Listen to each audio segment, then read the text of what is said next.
ರಾಜ್ಯದ ರೈತರ ಸಮಸ್ಯೆ ಬಗ್ಗೆ ಈ ಸದನದಲ್ಲಿ ಚರ್ಚೆ ಆಗಬೇಕು.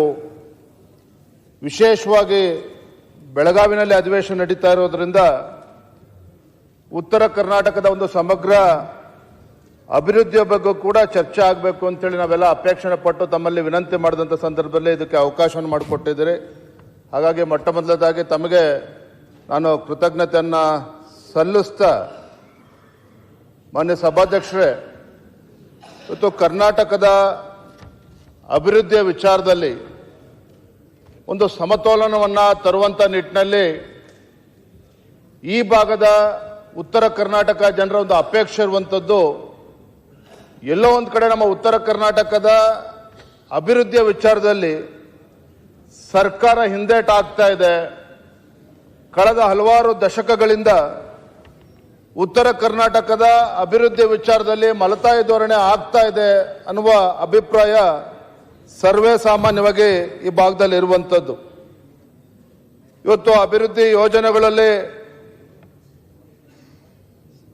ಸಮತೋಲನ ಆಗಬೇಕು ಅಂತ ಹೇಳಿ ಯಾವಾಗ ಆಗಲಿಲ್ಲ, ಒಂದು ಪ್ರತ್ಯೇಕ ರಾಜ್ಯ ಆಗಬೇಕು ಅನ್ನುವ ಧ್ವನಿಯೂ ಕೂಡ ಹಲವಾರು ಬಾರಿ ಈ ಭಾಗದಲ್ಲಿ ಧ್ವನಿ ಎದ್ದಿರುವಂಥದ್ದು ಕೂಡ ನಮಗೆಲ್ಲ ತಿಳಿದಿರುವಂಥ ವಿಚಾರ.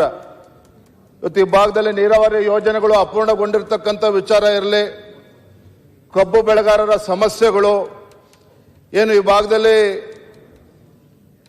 ಸ್ಪೆಷಲ್ ಎಕನಾಮಿಕ್ ಝೋನ್ಗಳನ್ನು ಮಾಡಿ ಉದ್ಯೋಗಗಳನ್ನು ಸೃಷ್ಟಿ ಮಾಡ್ತಕ್ಕಂಥ ನಿಟ್ಟಿನಲ್ಲಿ ಸಹಕಾರವನ್ನು ಕೊಡುವಂಥದ್ದು, ಪ್ರವಾಸೋದ್ಯಮ ಅಷ್ಟೇ ಅಲ್ಲ, ಹಿಂದಿನ ಸರ್ಕಾರಗಳು ಏನು ಕೆಲವು ಯೋಜನೆಗಳನ್ನು ನೀಡ್ಕೊಂಡು ಬಂದಿದ್ರು, ಅವು ಕೂಡ ಅಪೂರ್ಣವಾಗಿ ಅದಕ್ಕೆ ಇಂದಿನ ಸರ್ಕಾರ ಸಹಕಾರವನ್ನು ಕೊಡದೇ ಇರುವಂಥದ್ದು ಕೂಡ ಇವತ್ತು ಸಾಕಷ್ಟು ಚರ್ಚೆ ಆಗ್ತದೆ. ಮನ ಸಭಾಧ್ಯಕ್ಷರೇ, ಒಂದು ಈ ಸಂದರ್ಭದಲ್ಲಿ ನಾನು ಉಲ್ಲೇಖ ಮಾಡೋದಕ್ಕೆ ಇಚ್ಛಪಡ್ತೇನೆ.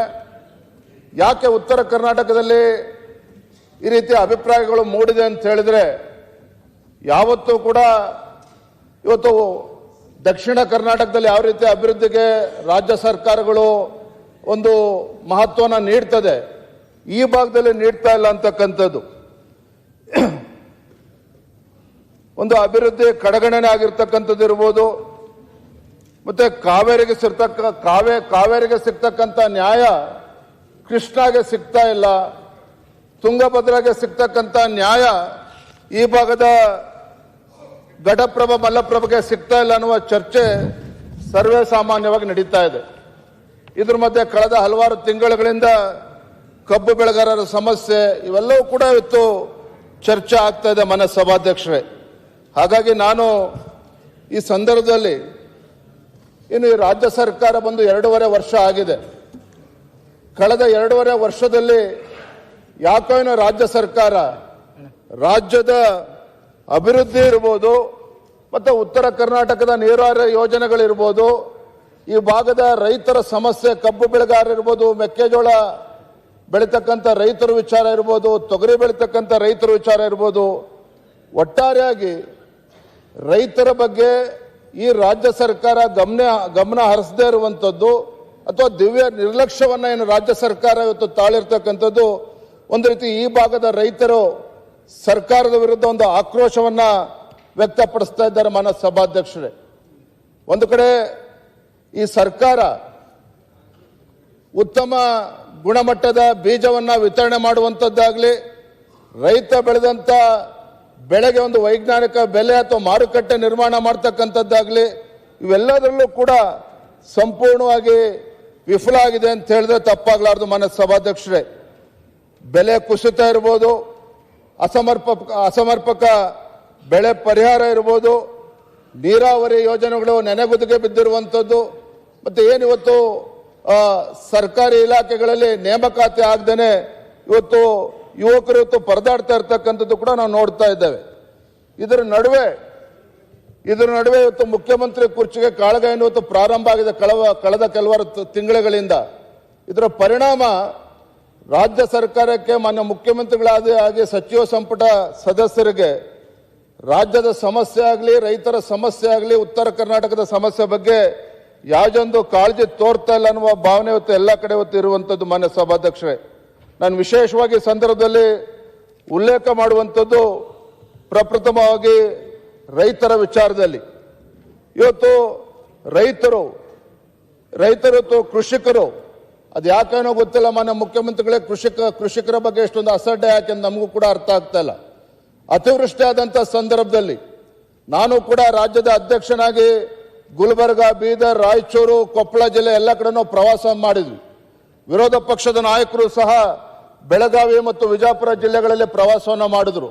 ನಮಗೆ ಹೋದಾಗ ಆಶ್ಚರ್ಯ ಆಗಿರ್ತಕ್ಕಂಥದ್ದು, ಇವತ್ತು ರೈತರು ಅವರು ಬೆಳೆದಂಥ ಬೆಳೆ ಇವತ್ತು ಕೈಗೆ ಬಂದಂಥ ತುತ್ತು ಬಾಯಿಗೆ ಬರದೇ ಇರತಕ್ಕಂಥ ಸಂದರ್ಭದಲ್ಲಿ ರಾಜ್ಯ ಸರ್ಕಾರದ ಕರ್ತವ್ಯ ಇತ್ತು. ಮಾನ್ಯ ಸಭಾಧ್ಯಕ್ಷರೇ, ತತ್ಕ್ಷಣ ಸಂಬಂಧಪಟ್ಟಂತ ಉಸ್ತುವಾರಿ ಸಚಿವರಾಗಲಿ, ಕೃಷಿ ಸಚಿವರಾಗಲಿ, ಅಲ್ಲಿರ್ತಕ್ಕಂಥ ಜನಪ್ರತಿನಿಧಿಗಳು ಅಲ್ಲಿ ಧಾವಿಸಿ ಹೋಗಬೇಕಾಗಿತ್ತು.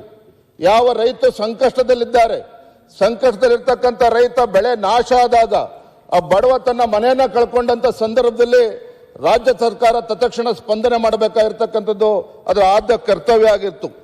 ಇವತ್ತು ಸಂದರ್ಭ ಹೇಗೆ ಸೃಷ್ಟಿ ಆಯಿತು ಅಂತ ಹೇಳಿದ್ರೆ, ಮಾನ್ಯ ಮುಖ್ಯಮಂತ್ರಿಗಳು ಹೆಲಿಕಾಪ್ಟರ್ ತೆಗೆದುಕೊಂಡು ವೈಮಾನಿಕ ಸಮೀಕ್ಷೆ ಮಾಡಿದ್ರು. ಅದು ತಪ್ಪು ಅಂತ ನಾನು ಹೇಳ್ತಾ ಇಲ್ಲ.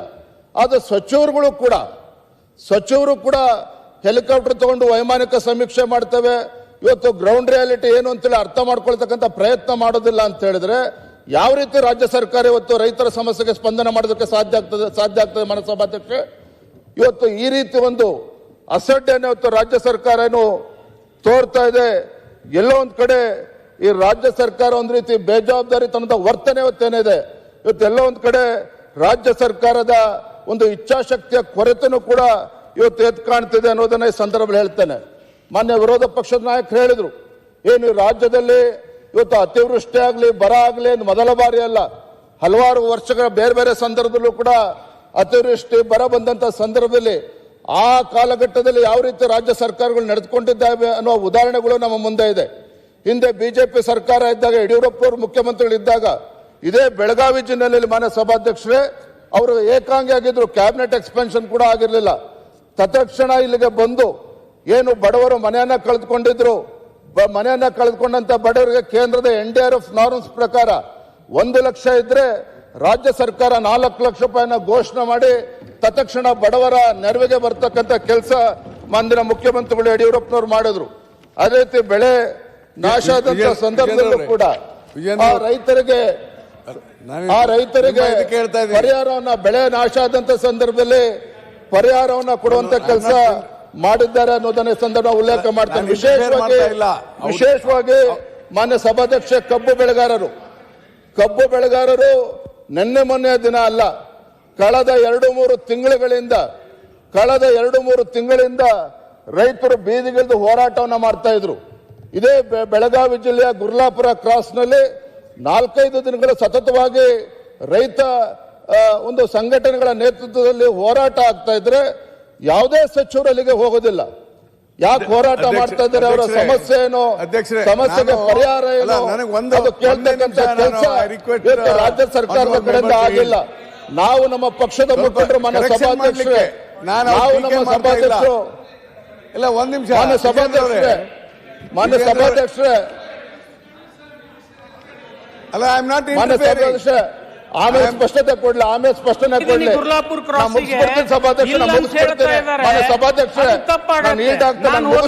ಮುಗಿಸ್ತೇನೆ. ನಮ್ಮ ವಿಚಾರ ಇಷ್ಟೇನೆ, ಕಬ್ಬು ಬೆಳೆಗಾರರು ಹೋರಾಟ ಮಾಡಿದಾಗ ಮಾನ್ಯ ಸಭಾಧ್ಯಕ್ಷರೇ ಅಲ್ಲಿ ಯಾರು ಕೂಡ ಸರ್ಕಾರದ ಕಡೆಯಿಂದ ಹೋಗೋದಿಲ್ಲ. ಅಷ್ಟೇ ಅಲ್ಲ, ಅಲ್ಲಿ ಏನು ಇವತ್ತು ರೈತರು ಪರದಾಡ್ತಾ ಇದ್ರು, ಇವತ್ತು ವೈಜ್ಞಾನಿಕವಾಗಿರ್ತಕ್ಕಂಥ ಬೆಲೆ ಸಿಗಬೇಕು ಅಂತೇಳಿ ಹೋರಾಟ ಮಾಡ್ತಾ ಇದ್ರು. ಅದಕ್ಕೆ ಸರಿಯಾದ ಸೂಕ್ತ ಸಂದರ್ಭದಲ್ಲಿ ಇವತ್ತು ರಾಜ್ಯ ಸರ್ಕಾರ ಸ್ಪಂದನೆ ಮಾಡ್ತಾ ಇರ್ತಕ್ಕಂಥದ್ದು ದುರ್ದೈವ ಅನ್ನುವ ಮತ್ತೊಂದು ಸಂದರ್ಭ ಹೇಳ್ತೇನೆ. ಮಾನ್ಯ ಸಭಾಧ್ಯಕ್ಷರೇ, ಕಬ್ಬು ಬೆಳೆಗಾರರ ವಿಚಾರದಲ್ಲಿ ಮಾನ್ಯ ಸಭಾಧ್ಯಕ್ಷರೇ ಹಲವಾರು ಬಾರಿ ಚರ್ಚೆ ಆಗಿದೆ. ಕಳೆದ 2 ತಿಂಗಳಿಂದ ಯಾವಾಗ ಕಬ್ಬು ಬೆಳೆಗಾರರ ಹೋರಾಟ ನಡೀತಾ ಇತ್ತು, ಪ್ರತಿ ಸಂದರ್ಭದಲ್ಲೂ ಕೂಡ ಇವತ್ತು ಕಬ್ಬು ಬೆಳೆಗಾರರು ಕೇಂದ್ರ ಸರ್ಕಾರ ಅನ್ಯಾಯ ಮಾಡ್ತಾ ಇದೆ, FRP ದರವನ್ನ ಫಿಕ್ಸ್ ಮಾಡ್ತಕ್ಕಂಥದ್ದು ಕೇಂದ್ರ ಸರ್ಕಾರ, ಇವೆಲ್ಲವೂ ಕೂಡ ಚರ್ಚೆ ಆಗಿದೆ. ನಾನು ಒಪ್ಕೊಳ್ತೇನೆ ಮಾನ್ಯ ಸಭಾಧ್ಯಕ್ಷ. ಅದು ಒಂದು ತಮ್ಮ ಮುಖೇನ ರಾಜ್ಯ ಸರ್ಕಾರ ಗಮನಕ್ಕೆ ತರೋದಕ್ಕೆ ಇಚ್ಛೆ ಪಡ್ತೇನೆ. ಮಾನ್ಯ ಸಭಾಧ್ಯಕ್ಷ, ಇಡೀ ದೇಶದಲ್ಲಿ ಕರ್ನಾಟಕ ರಾಜ್ಯ ಅತಿ ಹೆಚ್ಚು ಕಬ್ಬು ಬೆಳೀತಕ್ಕಂಥ 3ನೇ ಅತಿ ದೊಡ್ಡ ರಾಜ್ಯ ಇವತ್ತು ಕಬ್ಬು ಬೆಳೀತಕ್ಕಂಥ ವಿಚಾರದಲ್ಲಿ. ಇವತ್ತು ನ್ಯಾಯಯುತವಾಗಿ ಮಾನ್ಯ ಮುಖ್ಯಮಂತ್ರಿಗಳು ಕಟಾವ್ ಸೀಸನ್ ಪ್ರಾರಂಭ ಆಗುವ ಮುಂಚಿತವಾಗಿ ಇವತ್ತು ಕಬ್ಬು ಬೆಳೆಗಾರರನ್ನ ಕರೆದು ಸಕ್ಕರೆ ಕಾರ್ಖಾನೆಯ ಮಾಲೀಕರನ್ನ ಕರೆದು ಇವತ್ತು ಸಭೆಯನ್ನ ಮಾಡಬೇಕಾಗಿತ್ತು. ಸೂಕ್ತ ಸಮಯದಲ್ಲಿ ಈ ತೀರ್ಮಾನ ಆಗದೆ ಇರೋದ್ರಿಂದ, ಸಭೆ ಆಗದೆ ಇರುವ ಪರಿಣಾಮ ಇವತ್ತು ರೈತರು ಬೀದಿಗಿಳಿದು ಹೋರಾಟವನ್ನ ಪ್ರತಿಭಟನೆ ಮಾಡುವಂತ ಕೆಲಸ ಆಯಿತು. ಮಾನ್ಯ ಸಭಾಧ್ಯಕ್ಷರೇ, ನಾನು ತಮ್ಮ ಮುಖೇನ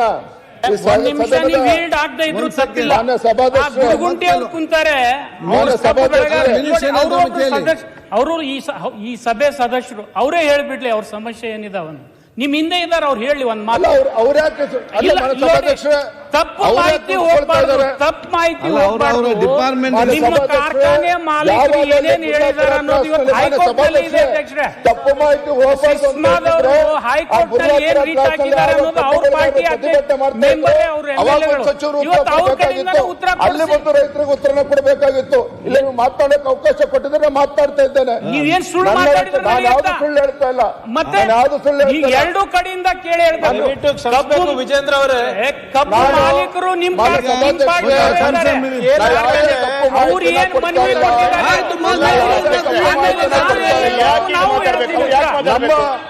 ನಮ್ಮ ಪ್ರಶ್ನೆ ಇಷ್ಟನೇ, ನಮ್ಮ ಪ್ರಶ್ನೆ ಇಷ್ಟನೇ.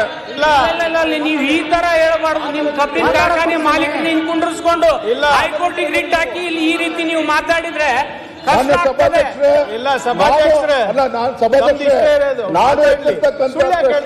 ಸಚಿವರು ವೈಮಾನಿಕ ಸಮೀಕ್ಷೆ ಮಾಡಿದ್ರು ಅಂತ ಇದ್ದಾರೆ.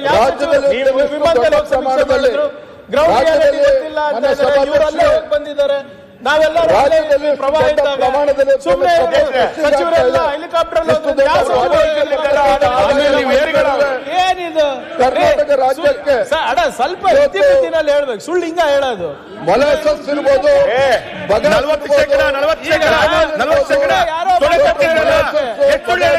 ಎಥನಾಲಿಂದ ಬಿಜೆಪಿ ರಾಜ್ಯಾಧ್ಯಕ್ಷರು ಹಿಂಗ ಸದನಕ್ಕೆ ಸುಳ್ಳು ಹೇಳೋದು ಸರಿನಾ? ಸರಿನಾ?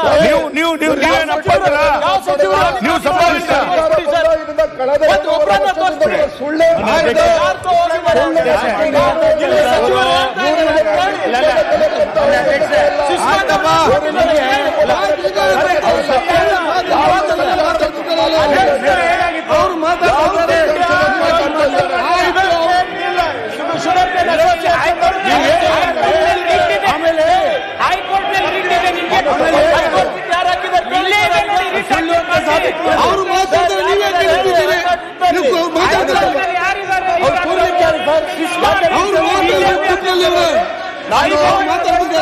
ಮಾನ್ಯ ಸಭಾಧ್ಯಕ್ಷ,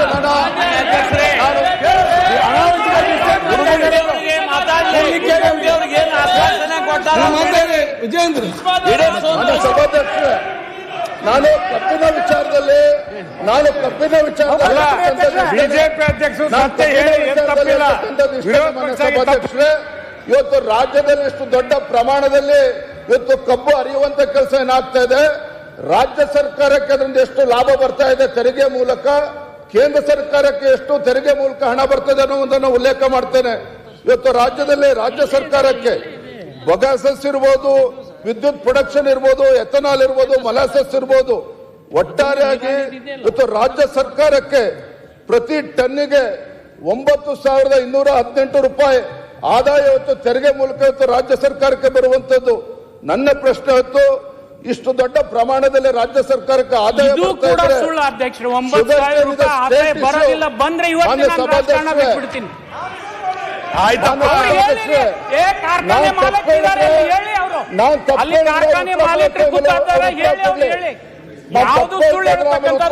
ಹೋಗ್ಬಾರ್ದು ಅಲ್ರಿ. ಕಾರ್ಖಾನೆ ಮಾಲೀಕರು ಹೇಳಿದ್ರೆ ಇವ್ರು ಕೇಳ್ತಾರನ್ರಿ.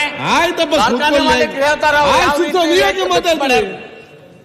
ಹಿಂದೆ ಮಾನ್ಯ ಸಿದ್ದರಾಮಯ್ಯರು ಹಿಂದೆನೂ ಕೂಡ ಮುಖ್ಯಮಂತ್ರಿಗಳಾಗಿದ್ದಾಗ ಇದೇ ಬೆಳಗಾವಿನಲ್ಲಿ ವಿಠ್ಠಲ್ ಅರಬಾವಿ ಅಂತಕ್ಕಂಥ ಒಬ್ಬ ರೈತ ಕಬ್ಬು ಬೆಳೆಗಾರ ಆತ್ಮಹತ್ಯೆ ಮಾಡಿಕೊಂಡ್ರು.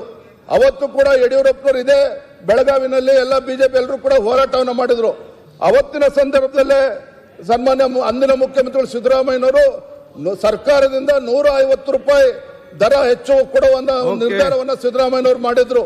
ನಾನು ಇವತ್ತು ಕೇಳ್ತಾ ಇರ್ತಕ್ಕಂಥ ಪ್ರಶ್ನೆ, ಇಷ್ಟೊಂದು ಆದಾಯ ರಾಜ್ಯ ಸರ್ಕಾರಕ್ಕೆ ಬರ್ತಾ ಇರಬೇಕಾದ್ರೆ ಇವತ್ತು ಕೇವಲ 50 ರೂಪಾಯಿ ಅಷ್ಟೇ ದರವನ್ನ ಜಾಸ್ತಿ ಮಾಡಿರುವಂತದ್ದು. ಇಷ್ಟೆಲ್ಲ ಲಾಭ ಮಾಡ್ತಾ ಇದ್ರು ಸಹ ಯಾಕೆ ರಾಜ್ಯ ಸರ್ಕಾರಕ್ಕೆ ಇವತ್ತು ಕಬ್ಬು ಬೆಳೆಗಾರರ ಸಂಕಷ್ಟಕ್ಕೆ ಸ್ಪಂದನೆ ಮಾಡೋದಕ್ಕೆ ಸಾಧ್ಯ ಆಗಲಿಲ್ಲ ಅನ್ನುವ ಪ್ರಶ್ನೆನ ನಾನು ತಮ್ಮ ಮುಖೇನ ಈ ಸಂದರ್ಭ ಕೇಳೋದಕ್ಕೆ ಇಚ್ಛೆ ಪಡ್ತೇನೆ ಮನೆ ಸಭಾಧ್ಯಕ್ಷರೇ.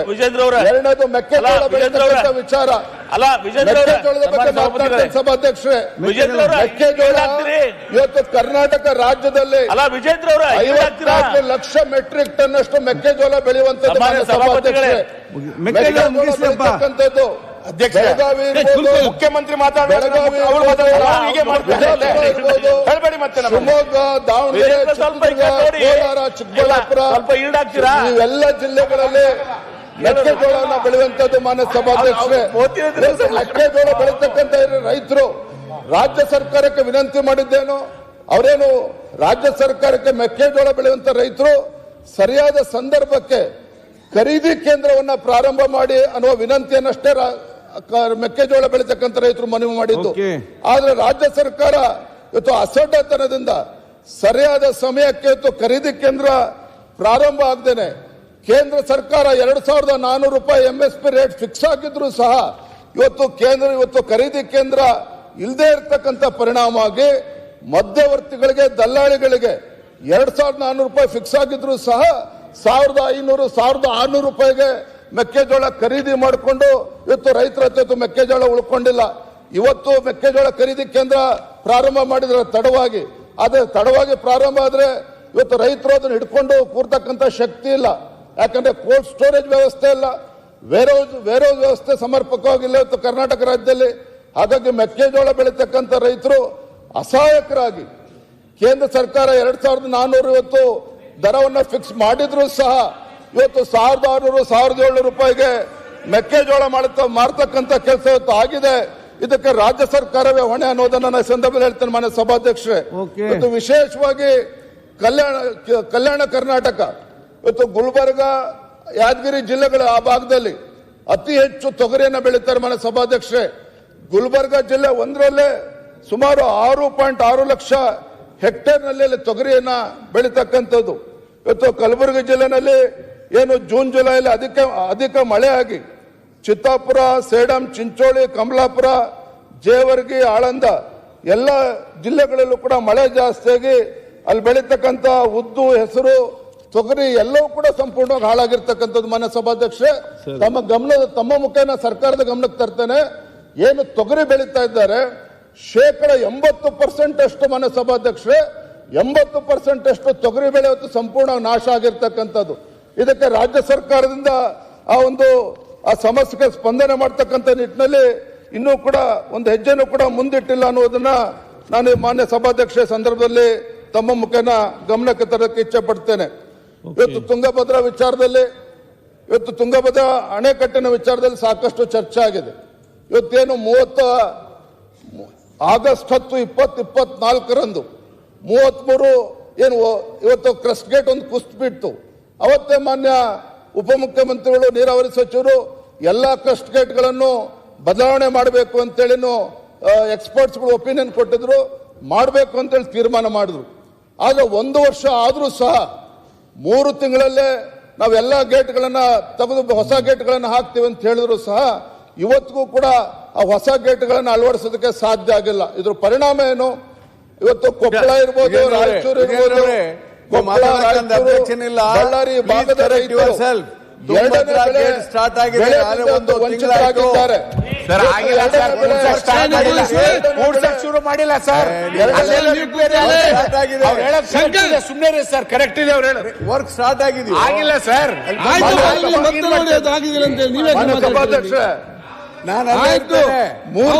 ನೀವೇ ಉತ್ತರ ಕೊಡ್ತೀವಿ. 3 ತಿಂಗಳಲ್ಲಿ ಎಲ್ಲ 33 ಕ್ರಸ್ಟ್ ಗೇಟ್ಗಳನ್ನ ಅಳವಡಿಸ್ತೇವೆ ಅಂತೇಳಿ ಆಶ್ವಾಸನೆ ಕೊಟ್ಟಿರ್ತಕ್ಕಂಥದ್ದು. ಇವತ್ತು 1 ವರ್ಷ ಆಗ್ತಾ ಬಂದ್ರು ಕೂಡ ಈಗ ಸದನ ಪ್ರಾರಂಭ ಆಗ್ತದೆ ಅಂತ ಹೇಳಿದ್ಮೇಲೆ ಮೊನ್ನೆ 1 ವಾರದ ಕೆಳಗೆ ಕ್ರಸ್ಟ್ ಗೇಟ್ ಅನ್ನ ಕೂರಿಸ್ತಕ್ಕಂಥ ಕೆಲಸ ಈಗ ಪ್ರಾರಂಭ ಮಾಡಿದ್ದಾರೆ. ನಾವು ಇವತ್ತು ಸರ್ಕಾರಕ್ಕೆ ತಮ್ಮ ಮುಖೇನ ಆಗ್ರಹ ಪಡಿಸ್ತಾ ಇರ್ತಕ್ಕಂಥದ್ದು, ಆ ಭಾಗದ ರೈತರು ಏನ್ ಅನ್ಯಾಯ ಮಾಡಿದ್ದಾರೆ, ನಮ್ಮ ಅಪೇಕ್ಷೆ ರೈತರ ಆಗ್ರಹ ಇರ್ತಕ್ಕಂಥದ್ದು, ಆ ಭಾಗದ ರೈತರು 2ನೇ ಬೆಳೆ ಬೆಳೆಯೋದಕ್ಕೇನು ಸಾಧ್ಯ ಆಗಿಲ್ಲ. ಆ 2ನೇ ಬೆಳೆಗೆ ಆ ರೈತರಿಗೆ ಪರಿಹಾರವನ್ನು ಕೊಡುವಂತ ಕೆಲಸ ರಾಜ್ಯ ಸರ್ಕಾರ ಮಾಡಬೇಕು. 1 ಎಕರೆಗೆ ಕನಿಷ್ಠ 25,000 ರೂಪಾಯಿನ ಆ ಭಾಗದ ರೈತರಿಗೆ ಕೊಡಬೇಕು ಅನ್ನುವ ಒತ್ತಾಯವನ್ನು ಕೂಡ ಮಾನ್ಯ ಸಭಾಧ್ಯಕ್ಷರೇ ನಾನು ಈ ಸಂದರ್ಭದಲ್ಲಿ ಮಾಡೋದಕ್ಕೆ ಇಚ್ಛೆ ಪಡ್ತೇನೆ. ಮಾನ್ಯ ಸಭಾಧ್ಯಕ್ಷರೇ, ಇವತ್ತು ನೀರಾವರಿಗಳ ಯೋಜನೆಗಳ ಬಗ್ಗೆ ಯಾವ ರೀತಿ ಇವತ್ತು ಉತ್ತರ ಕರ್ನಾಟಕಕ್ಕೆ ಅನ್ಯಾಯ ಆಗಿದೆ ಅಂತ ಹೇಳಿ ಸಾಕಷ್ಟು ಚರ್ಚೆ ಆಗ್ತಾ ಇದೆ. ನಾನು ಈ ಸಂದರ್ಭದಲ್ಲಿ ಹೇಳ್ತಕ್ಕಂಥದ್ದು, ಹಿಂದೆ ಬಿಜೆಪಿ ಸರ್ಕಾರ ಇದ್ದಾಗ ಯಡಿಯೂರಪ್ಪನವರಾಗಲಿ ಬಸವರಾಜ ಬೊಮ್ಮಾಯಿ ಮುಖ್ಯಮಂತ್ರಿಗಳಿದ್ದಾಗ ಕೃಷ್ಣಾ ಹಿನ್ನೀರಿನಿಂದ ಅಥವಾ ಈ ಭಾಗದ ನೀರಾವರಿ ಯೋಜನೆಗಳಿಗೆ ಹೆಚ್ಚು ಹಣವನ್ನು ಕೊಟ್ಟಿರ್ತಕ್ಕಂಥದ್ದನ್ನ ಈ ಸಂದರ್ಭ ನೆನಪು ಮಾಡ್ಕೊಡೋದಕ್ಕೆ ಇಚ್ಛೆ ಪಡ್ತೇನೆ. ಇವತ್ತೇನು ಕೃಷ್ಣಾ ಮೇಲ್ದಂಡೆ ಯೋಜನೆ ಬಗ್ಗೆ ಇಷ್ಟೆಲ್ಲ ಚರ್ಚೆ ಆಗ್ತಾ ಇದೆ. ಇವತ್ತು 50-60 ವರ್ಷಗಳು ಕಳೆದರೂ ಸಹ ಯಾವ ಪ್ರಾಜೆಕ್ಟ್ 18-19 ಸಾವಿರ ಕೋಟಿಲಿ ಪ್ರಾರಂಭ ಆಗಬೇಕಾಗಿತ್ತು, ಇವತ್ತು 1 ಲಕ್ಷ ಕೋಟಿ ದಾಟಿರ್ತಕ್ಕಂಥದ್ದು. ಇವತ್ತು ಕೂಡ ಅದಕ್ಕೆ ನಾವು ಉತ್ತರವನ್ನ ಕಂಡುಕೊಳ್ಳಕ್ಕೆ ಇವತ್ತು ಕೂಡ ಸಾಧ್ಯ ಆಗಿಲ್ಲ. ಮಾನ್ಯ ಸಭಾಧ್ಯಕ್ಷರೇ, ನಾನಿಲ್ಲಿ ಪ್ರಮುಖವಾಗಿ ಉಲ್ಲೇಖ ಮಾಡ್ತಾ ಇರುವಂತದ್ದು, ಇವೆಲ್ಲವೂ ಒಂದ್ ಕಡೆ ಇರಲಿ, ಹಿಂದೆ ಬಸವರಾಜ ಬೊಮ್ಮಾಯಿ ಅವರು ಮುಖ್ಯಮಂತ್ರಿಗಳಿದ್ದಾಗ ಅವರು ಈ ವಿಶೇಷವಾಗಿ ಬೆಳಗಾವಿ ಜಿಲ್ಲೆ ಬಗ್ಗೆ 14 ಏತ ನೀರಾವರಿ ಯೋಜನೆಗಳಿಗೆ ಕ್ಯಾಬಿನೆಟ್ ಅಪ್ರೂವಲ್ ಅನ್ನು ಕೊಟ್ಟು ಟೆಂಡರ್ ಕೂಡ ಆಗಿರ್ತಕ್ಕಂಥದ್ದು. ಈ ಎಲ್ಲ ಯೋಜನೆಗಳು ಇವತ್ತಿಗೂ ಕೂಡ 10% ಪ್ರೋಗ್ರೆಸ್ ಕೂಡ ಆಗಿಲ್ಲ. ಕಾರಣ ಏನು? ಹಿಂದಿನ ಬಿಜೆಪಿ ಸರ್ಕಾರ ಕೊಟ್ಟಿರ್ತಕ್ಕಂಥ ಯೋಜನೆ ಅನ್ನುವ ಕಾರಣಕ್ಕೆ ಇವೆಲ್ಲವೂ ಕೂಡ ಇವತ್ತು ನೆನೆಗುದಿಗೆ ಬಿದ್ದಿರ್ತಕ್ಕಂಥದ್ದು ನಾವು ನೋಡ್ತಾ ಇದ್ದೀವಿ. ಇವತ್ತು ಇಂಗ್ಳಿ ದಿಗ್ಗೇವಾಡಿ ಬ್ರಿಡ್ಜ್ ಕೂಡ ಇವೆಲ್ಲವೂ ಕೂಡ ಅಪೂರ್ಣವಾಗಿ ಇದ್ಯಾವುದೂ ಕೂಡ ಕಾಮಗಾರಿ ಆಗದೇನೆ ನಿಂತಿರ್ತಕ್ಕಂಥದ್ದು. 20% ಪ್ರೋಗ್ರೆಸ್ ಕೂಡ ಆಗ್ತಾ ಇಲ್ಲ. ನಾನು ತಮ್ಮ ಮುಖೇನ ಗೌರವಾನ್ವಿತ ಮುಖ್ಯಮಂತ್ರಿಗಳಿಗೆ ಕೇಳೋದಕ್ಕೆ ಇಚ್ಛಪಡ್ತೇನೆ, ನಮ್ಮ ಬೆಳಗಾವಿ ಜಿಲ್ಲೆ ಇರ್ಬೋದು, ಉತ್ತರ ಕರ್ನಾಟಕದ ಯಾವುದೇ ನೀರಾವರಿ ಯೋಜನೆ ಬಗ್ಗೆ ತಾವೇ ಹೇಳಿದ್ರಿ ನಮ್ಮ ನಡೆ ಕೃಷ್ಣೆಯ ಕಡೆಗೆ ಅಂತ ಹೇಳಿ. ರಾಜ್ಯದಲ್ಲಿ ಕಾಂಗ್ರೆಸ್ ಪಕ್ಷ ಅಧಿಕಾರಕ್ಕೆ ಬಂದ್ರೆ ನಾವು 5 ವರ್ಷದಲ್ಲಿ 1.5 ಲಕ್ಷ ಕೋಟಿ ರೂಪಾಯಿಗಳನ್ನ ನಾವು ನೀರಾವರಿ ಯೋಜನೆಗಳಿಗೆ ಕೊಡ್ತೇವೆ ಅಂತ ಹೇಳ್ತಾ ಇದ್ರಿ. ಆದ್ರೆ ನಿಮ್ಮ ಸರ್ಕಾರ ಬಂದು ಅವಾಗಲೂ ಕೂಡ 5 ವರ್ಷ ಕಂಪ್ಲೀಟ್ ಮಾಡಿದಿರಿ. ಇವತ್ತು ಕೂಡ 2.5 ವರ್ಷ ಕಳೆದಿದೆ. ಪ್ರತಿ ವರ್ಷ ನಿಮ್ಮ ಆಶ್ವಾಸನೆ ಅಂತೆ ನೀವೇನು ಚುನಾವಣೆ ಸಂದರ್ಭದಲ್ಲಿ ಅಥವಾ ಪ್ರಣಾಳಿಕೆಯಲ್ಲಿ 1.5 ಲಕ್ಷ ಕೋಟಿ ಕೊಡ್ತೀವಿ ಅಂತ ಹೇಳಿದ್ರೆ, ಪ್ರತಿ ವರ್ಷ ಈ ವರ್ಷದ ಈ ಪೀರಿಯಡ್ ತೆಗೆದುಕೊಂಡ್ರು ಕೂಡ 2.5 ವರ್ಷ ಆಗಿದೆ. ಇಷ್ಟೊತ್ತಿಗಾಲ 75,000 ಕೋಟಿ ಕೊಡಬೇಕಾಗಿತ್ತು. 75,000 ಕೋಟಿ ಕೊಡೋದಿಲ್ಲ ಮಾನ್ಯ ಸಭಾಧ್ಯಕ್ಷರೇ. 20,000 ಕೋಟಿನೂ ಕೂಡ ಈ ಸರ್ಕಾರಕ್ಕೆ ಇವತ್ತು ಕೊಡೋದಕ್ಕೆ ಆಗಿಲ್ಲ ಅಂತಕ್ಕಂಥದ್ದು ದುರ್ದೈವ.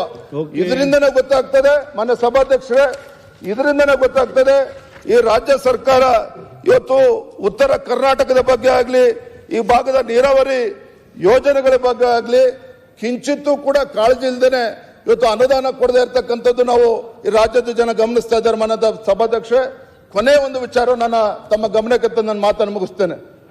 ಇವತ್ತು ನಿರುದ್ಯೋಗದ ಸಮಸ್ಯೆ ಬಗ್ಗೆ ಸಾಕಷ್ಟು ಚರ್ಚೆ ಆಗ್ತಾ ಇದೆ. ಮೊನ್ನೆ ಕೂಡ ಇದೇ ಧಾರವಾಡದಲ್ಲಿ ಪಾಪ ಒಬ್ಬ ನವಲಗುಂದದ ಒಬ್ಬ ಯುವಕ ಇವತ್ತು ನೇಣು ಹಾಕೊಂಡು ಸತ್ತಿರ್ತಕ್ಕಂಥದ್ದು ಕೂಡ ದುರ್ಘಟನೆ ನಡೆದಿರುವಂಥದ್ದು. ನಾನು ತಮ್ಮ ಮುಖೇನ ರಾಜ್ಯ ಸರ್ಕಾರದ ಗಮನಕ್ಕೆ ತರಕ್ಕೆ ಇಚ್ಛೆ ಪಡ್ತೇನೆ. KPSCನ ಹೇಗೆ ಸುಧಾರಣೆ ಮಾಡಬೇಕು, ಹಿಂದಿನ ಸರ್ಕಾರ ಇದ್ದಾಗಲೂ ನಾವು ಕೇಳ್ತಾ ಇದ್ದೇವೆ. ಆದರೆ ಪ್ರತಿ ಸಂದರ್ಭದಲ್ಲೂ ಕೂಡ ಗೊಂದಲಗಳನ್ನು ನೋಡ್ಕೊಂಡು ಬಂದಿದ್ದೇವೆ. ಒಬ್ಬ ಅನುಭವಿ ಮುಖ್ಯಮಂತ್ರಿಗಳಿದ್ದಾಗ ಈ KPSC ಸಮಸ್ಯೆನ ಬಗೆಹರಿಸೋ ಜೊತೆಗೆ ರಾಜ್ಯದಲ್ಲಿ ಲಕ್ಷಾಂತರ ಯುವಕರು ತಮ್ಮ ಮನೆಯನ್ನ ಬಿಟ್ಟು ಅಥವಾ ಹಾಸ್ಟೆಲ್ ಮಾಡಿಕೊಂಡು PG ಮಾಡಿಕೊಂಡು ಕುಟುಂಬ ಸದಸ್ಯರನ್ನ ಬಿಟ್ಟು ದೂರಕ್ಕೆ ಬಂದು ಹುಬ್ಬಳ್ಳಿ ಧಾರವಾಡದಲ್ಲಿ, ಬಿಜಾಪುರದಲ್ಲಿ, ಬೆಂಗಳೂರಿನಲ್ಲಿ ಇವತ್ತು ರೂಮ್ ಮಾಡಿಕೊಂಡು ಒಂದು ಕನಸನ್ನ ಕಟ್ಕೊಂಡು ಇವತ್ತು ಕಳೆದ 5-6 ವರ್ಷದಿಂದ ಇವತ್ತು ಜಾತಕ ಪಕ್ಷಿಗಳ ತರ ಇವತ್ತು ಕಾಯ್ತಾ ಇದ್ದಾರೆ. ಆದ್ರೆ ನೀವೇ ಭರವಸೆ ಕೊಟ್ಟಿದ್ರು ಸರ್ಕಾರ. ಇವತ್ತು ಚುನಾವಣೆ ಸಂದರ್ಭದಲ್ಲಿ ಇದೇ ರಾಹುಲ್ ಗಾಂಧಿ ಅವರು ಭಾರತ್ ಜೋಡೋ ಯಾತ್ರಾ ಸಂದರ್ಭದಲ್ಲಿ ಬಂದು ಕಾಂಗ್ರೆಸ್ ಸರ್ಕಾರ ಅಧಿಕಾರಕ್ಕೆ ಬಂದ್ರೆ ಇವತ್ತೇನು ಸರ್ಕಾರಿ ನೌಕರಿ ಹುದ್ದೆಗಳು ಖಾಲಿ ಇದ್ದಾವೆ, 2.5 ಲಕ್ಷಕ್ಕೂ ಹೆಚ್ಚು ಹುದ್ದೆಗಳು ಖಾಲಿ ಇದ್ದಾವೆ, ಅದನ್ನ ಭರ್ತಿ ಮಾಡ್ತೀವಿ ಅಂತ ಹೇಳಿದ್ರು ಇದೇ ಕಾಂಗ್ರೆಸ್ ಪಕ್ಷದವರು. ಆದ್ರೆ ಇವತ್ತು ಒಳ ಮೀಸಲಾತಿ ಬೇರೆ ಬೇರೆ ವಿಚಾರಗಳನ್ನ ಇಟ್ಕೊಂಡು ಇವತ್ತಿಗೂ ಕೂಡ ಯುವಕರು ಇವತ್ತು ಬೀದಿಗಿಳಿದು ಹೋರಾಟ ಮಾಡ್ತಾ ಇದ್ದಾರೆ, ಪ್ರತಿಭಟನೆ ಮಾಡ್ತಾ ಇದ್ದಾರೆ. ಆ ಹೋರಾಟ ಪ್ರತಿಭಟನೆ ಮಾಡ್ತಕ್ಕಂಥ ಯುವಕ ಯುವತಿಯರನ್ನ ಇವತ್ತು ಸರ್ಕಾರ ಅರೆಸ್ಟ್ ಮಾಡ್ತಕ್ಕಂಥ ಕೆಲಸವನ್ನು ಮಾಡ್ತಾ ಇರ್ತಕ್ಕಂಥದ್ದು ಇದು ಲಜ್ಜೆಗೇಡಿನ ವರ್ತನೆ. ಇವತ್ತು ರಾಜ್ಯದಲ್ಲಿರ್ತಕ್ಕಂಥ ಪ್ರತಿಯೊಬ್ಬ ಯುವಕರು ಕೂಡ ಇದ್ರ ಬಗ್ಗೆ ಇವತ್ತು ಬೇಸರ ವ್ಯಕ್ತಪಡಿಸ್ತಾ ಇರ್ತಕ್ಕಂಥ ಮಾನ್ಯ ಸಭಾಧ್ಯಕ್ಷೆ, ನಾನು ಇಷ್ಟೇ ಕೇಳ್ತಕ್ಕಂಥದ್ದು ಮಾನ್ಯ ಸಭಾಧ್ಯಕ್ಷೆ, ಈ ನಾಡಿನ ಯುವಕರ ತಾಳ್ಮೆಯನ್ನ ಪರೀಕ್ಷೆ ಮಾಡೋದಕ್ಕೆ ಹೋಗೋದು ಬೇಡ. ಈ ರಾಜ್ಯದಲ್ಲಿರ್ತಕ್ಕಂಥ ಯುವಕ ಯುವತಿಯರು ಕಳೆದ 16 ವರ್ಷಗಳಿಂದ ಇವತ್ತು ಸರ್ಕಾರದ ಲೋಪದಿಂದ ಇವತ್ತು ಎಲ್ಲವನ್ನೂ ಕೂಡ ತಾಳ್ಮೆಯಿಂದ ನೋಡ್ಕೊಂಡು ಬಂದಿದ್ದಾರೆ. ಈಗಲಾದರೂ ಕೂಡ ರಾಜ್ಯ ಸರ್ಕಾರ ಎಚ್ಚೆತ್ತುಕೊಂಡು ಇವತ್ತು ಯುವಕರು ಬೀದಿಗಳದ್ದು ಹೋರಾಟ ಮಾಡ್ತಾ ಇದ್ದಾರೆ. ಅವರಿಗೆ ನ್ಯಾಯವನ್ನ ಕೊಡುವಂತ ಕೆಲಸ ಈಗಲಾದರೂ ಮಾಡಬೇಕು ಅನ್ನುವ ಆಗ್ರಹವನ್ನ ತಮ್ಮ ಮುಖೇನ ಮಾನ್ಯ ಸಭಾಧ್ಯಕ್ಷ ನಾನು ಮಾಡ್ತಾ ಇದ್ದೇನೆ. ನಾನು ಇಷ್ಟೇ ಹೇಳ್ತಕ್ಕಂಥದ್ದು ಮಾನ್ಯ ಸಭಾಧ್ಯಕ್ಷರೇ, ಇವತ್ತು ಕಳೆದ 2.5 ವರ್ಷದಲ್ಲಿ ಇವರೇನೇ ಗ್ಯಾರಂಟಿಗಳ ಬಗ್ಗೆ ಭಾಷಣ ಹೊಡೆದ್ರು ಸಹ ಇವತ್ತು ಗೃಹಲಕ್ಷ್ಮಿ ಮತ್ತೊಂದಿರ್ಬೋದು. ಗೃಹಲಕ್ಷ್ಮಿ ಅಂತಕ್ಕಂಥದ್ದು ಒಂದು ರೀತಿ ಚುನಾವಣಾ ಲಕ್ಷ್ಮಿ ಆಗಿದೆ. ಲೋಕಸಭಾ ಚುನಾವಣೆ ಬಂದಾಗ ಬ್ಯಾಂಕ್ ಅಕೌಂಟ್ಗೆ ಹಾಕ್ತಾರೆ, ಜಿಲ್ಲಾ ಪಂಚಾಯತಿ ಚುನಾವಣೆ ಬಂದಾಗ ಅವಾಗ ಹಾಕ್ತಾರೆ ಹೊರತು ಇದು ಯಾವುದೂ ಕೂಡ ಸರಿಯಾದ ರೀತಿ ಜನರಿಗೂ ಕೂಡ ತಲುಪ್ತಲ್ಲ. ಇದ್ರ ಮಧ್ಯ ಇವತ್ತು ಶಾಸಕರಿಗೆ ಅನುದಾನ ಕೊಡ್ತಕ್ಕಂಥದ್ದಾಗ್ಲಿ ಎಲ್ಲ ವಿಚಾರದಲ್ಲೂ ಕೂಡ ಇವತ್ತು ರಾಜ್ಯ ಸರ್ಕಾರ ಎಡವಿರ್ತದಂತೂ ಗ್ರಾಮೀಣ ಅಭಿವೃದ್ಧಿ, ಶಿಕ್ಷಣ ಕ್ಷೇತ್ರ ಇರ್ಬೋದು, ಇವತ್ತು ಗ್ರಾಮೀಣ ಅಭಿವೃದ್ಧಿ ಇರ್ಬೋದು, ಎಲ್ಲಾ ರಂಗದಲ್ಲೂ ಕೂಡ ಇದು ಸಂಪೂರ್ಣ ವಿಫಲ ಆಗಿರ್ತಕ್ಕಂಥದ್ದು. ಈಗಲಾದ್ರೂ ಕೂಡ ಸರ್ಕಾರ ಎಚ್ಚೆತ್ತುಕೊಂಡು ಯಾರು ಎಷ್ಟು ದಿನ ಮುಖ್ಯಮಂತ್ರಿ ಇರ್ತಾರೆ, ಮುಂದೆ ಯಾರು ಮುಖ್ಯಮಂತ್ರಿ ಇರ್ತಾರೆ ಅನ್ನೋದಕ್ಕಿಂತ ಹೆಚ್ಚಾಗಿ ರಾಜ್ಯದ ಜ್ವಲಂತ ಸಮಸ್ಯೆಗಳಿಗೆ ಸರ್ಕಾರ ಸ್ಪಂದನೆ ಮಾಡುವಂತ ಕೆಲಸ ಸರ್ಕಾರ ಮಾಡಬೇಕು ಅನ್ನೋ ಆಗ್ರಹವನ್ನ ನಾನು ಈ ಸಂದರ್ಭದಲ್ಲಿ ಮಾಡ್ತಾ ಇದ್ದೇನೆ. ಸಭಾಧ್ಯಕ್ಷರೇ ನಮಸ್ಕಾರ. ಶಿವಲಿಂಗ ಅವರು. ಸನ್ಮಾನ್ಯ ಅಧ್ಯಕ್ಷರೇ, ಏನು ಉತ್ತರ ಕರ್ನಾಟಕದ ಚಲಂತ